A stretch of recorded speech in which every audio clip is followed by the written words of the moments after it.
Collecting on a money judgment can be hard work. What happens when the judgment creditor collects on a bank account, but the debtor files for bankruptcy? Who gets the money?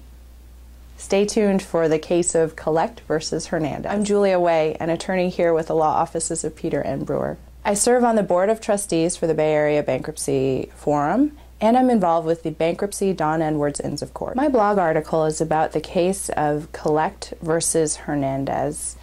Collect was a creditor that was trying to seize a judgment against Mr. Hernandez. And what Collect did was levy on Mr. Hernandez's bank account. And the way a levy works in California is that you give instructions to the sheriff, and the sheriff actually conducts the levy to seize the funds from the bank account. Once the bank has released the funds actually go to the sheriff and not to the creditor right away. In this case, Collect was able to give the instructions to the sheriff. The sheriff was able to collect the funds, but before the sheriff could release the funds back to Collect, Mr. Hernandez had filed for bankruptcy. Now here's where things got really tricky for the creditor. It's an affirmative duty on the part of the creditor to stop all collection efforts when the debtor is in bankruptcy. So here, when Mr. Hernandez filed for bankruptcy, he was entitled to the protection of the automatic stay, which was supposed to halt all creditor collection efforts.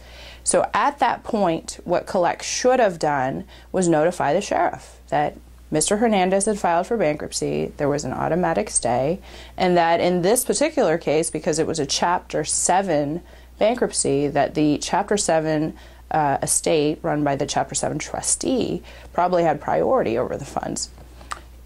However, that's not what Collect did. Instead, Collect failed to notify the sheriff.